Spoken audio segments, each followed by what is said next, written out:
Hello. Do you live in Montana and maybe you're looking for car insurance for the first time, or maybe you're just thinking maybe you could get better rates?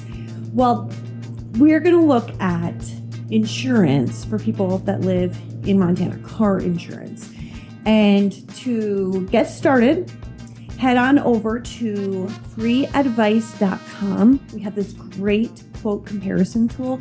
You can answer some questions, provide some information, and then get a bunch of quotes that you can compare and decide maybe if you have a better option available for insurance. But where we're going to be looking at today is the Commissioner of Securities and Insurance for Montana website. And it has a really great frequently asked questions section. So we're going to definitely look at that. We're going to look at what's required in Montana and hopefully help you find great ways to save. So this is that Commissioner of Securities and Insurance of Montana website, and this is their auto insurance page.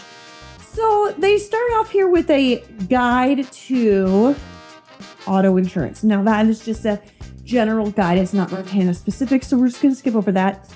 And then they have a list of some driver education classes you can look at, especially young drivers. Really important to take a class. It can save you money on insurance, and also it's designed to help young drivers be better drivers, and young drivers have the greatest risk. So if you can cut down on that risk, safety is the primary concern. So those are up here. And then lower, approved defensive driver courses. That's for people that are 55 plus. It's good to take some refresher courses on being a defensive driver, and that can also get you a discount from a lot of insurance companies. Before we get into these frequently asked questions, I'm going to jump over to the FreeAdvice.com page. And this page has a quote comparison tool. You start by entering your zip code, and then you answer some questions, you get quotes, and it's just a great way to see how different insurance companies stack up against each other. You're looking for the same coverage, you're looking at one time. Kind of takes that. You have to be careful when you're comparing quotes. You don't want to compare one premium and one deductible from one company and a different one from another, because then you're not comparing apples to apples. Doing a quote comparison through the FreeAdvice.com website will help you make sure you are comparing apples to apples. So what I want to point out here is the minimum liability coverage limits are $25,000 bodily injury per person, $50,000 for bodily injury per accident, and $20,000 for property damage per accident. So what does that mean? That's the minimum that the state requires you to have. $25,000 for if you cause an accident and the other party sustains an injury, your minimum coverage would cover up to $25,000 in medical costs for one person. Now, if multiple people are injured, $50,000 is the minimum limit required. So that would be $50,000 if 2 people were injured, 3 people were injured, 4 or 5. 50 is the limit. And then the $20,000 is for property damage that would be for the other vehicle. So looking at that right away, those and really most states haven't updated their minimum requirements for decades. And maybe 50 years ago, this coverage was great and was adequate for true financial protection. But if you've gone car shopping recently, you've probably noticed that it's hard to find a vehicle for under $20,000. So just imagine that you are in a crash. You crash into let's say an F-250 diesel truck that's worth $80,000, and you cause that truck to be totaled.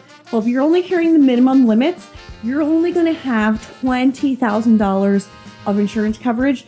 But Montana is a tort state. That means that you are responsible. The person that caused the accident is responsible for $80,000 of damage. Insurance covers 20. That leaves you with $60,000 to come up with out of pocket, which is pretty impossible. So recommended limits would be more in the range of $100,000 per person for bodily injury liability, $300,000 per accident for multiple people that have injuries, and I would say $100,000. Some people would say $70,000, but definitely in that $70,000 to $100,000 range for property damage liability, just because there are cars on the road today that are worth that much money. And if you cause significant damage, you could be responsible. So adequate insurance coverage protects your assets. I'm going to jump back over to the insurance commissioner's page here. We're just going to go through some of these frequently asked questions because they're great questions. What factors contribute to my premium quote? Well, in Montana, it could depend on where you live, the kind of car you drive, how often you drive, how much coverage you want, your driving record, your age, your marital status, and it says your gender.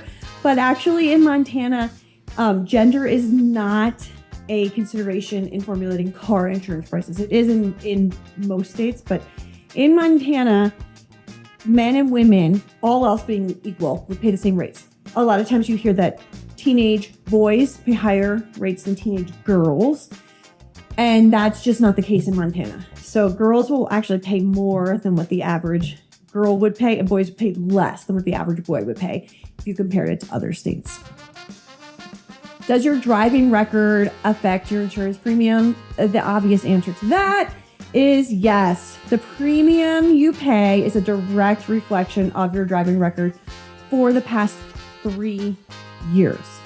So if we're talking commercial, but we're talking personal. So for personal insurance, it's 3 years. So if you haven't had an accident, it's been 5 years since an accident, that accident's not going to affect your premiums. But if it's been 3 years or less, it will. Is it harder? Why is it harder to get insurance if drivers in your household have bad driving records? Well, there's a good chance that the people that live in your household will be driving your car. That's why. And so somebody with a bad record has a high risk, and that will increase your rates.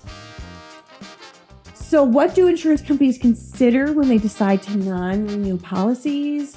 They look at how many claims you filed in the past 3 years. They're going to look at your driving record, if you've had tickets, DUIs, crashes, and they're going to look at your credit history. And that's kind of controversial. Some people say, why should that matter? But insurers have shown a statistical connection between credit score and risk of filing a claim. So we're going to skip down to what's the difference between comprehensive and collision coverage. So this is going beyond the minimum car insurance requirements. What's the difference between comprehensive and collision? I'm going to jump over here to an Insurance Information Institute article where it gives a definition of collision coverage and comprehensive coverage. So collision coverage, as the name implies, covers your car after a collision, usually with another car. It could be a collision with a telephone pole. But usually when we're talking car accidents, we're talking with another car. So your liability coverage covers the other party, what the damage you have done to another party, but it does not provide any coverage for yourself. That's why you need collision coverage if you want your car to be covered. And then comprehensive coverage we see down here, and that is often called other than collisions coverage because it covers the things that aren't caused by collisions. So like vandalism, fire theft, weather damage, even hitting animals. So that's the one thing where it's a little bit gray area. You might think like, well, that's a collision. Well, it's covered by comprehensive. So those are the differences there between collision and comprehensive coverage. And when you're comparing quotes, if that's a kind of coverage that you want, make sure that you're comparing quotes for comprehensive and collision. That's often called full coverage, in addition to liability. Because if you're just looking at liability, it's only going to protect the damage you do to others. We're going to go back to the frequently asked questions page. And there's another type of insurance coverage that is required, which is uninsured motorist coverage. And that is required unless you sign that you don't want it. So you don't actually have to pay for this type of coverage. But if you don't sign that you don't want it, you will automatically have it.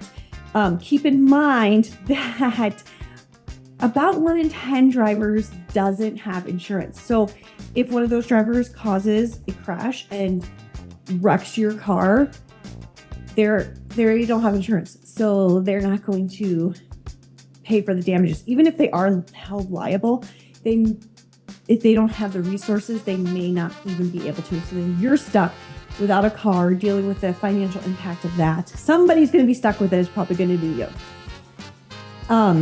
Then I'm going to go down to this last question here. What is comparative negligence? And I had kind of started to talk about that before, but it's talking about how much fault. So if an accident is decided to be 50-50, then neither party owes the other party anything. And your insurance coverage would have to take care of you. Their insurance coverage would have to take care of them if you have full coverage.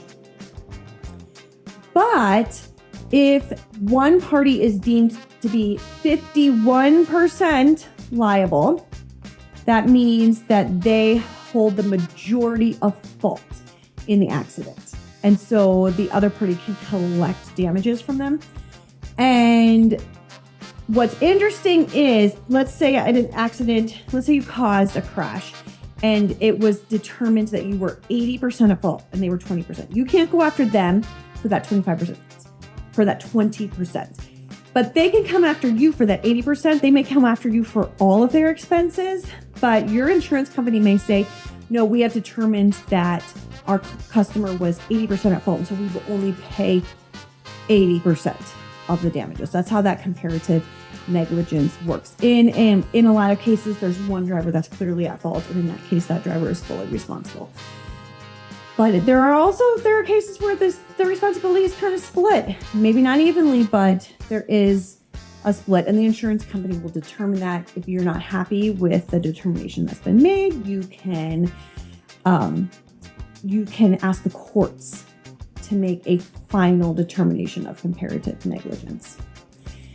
So how do insurance rates compare in Montana?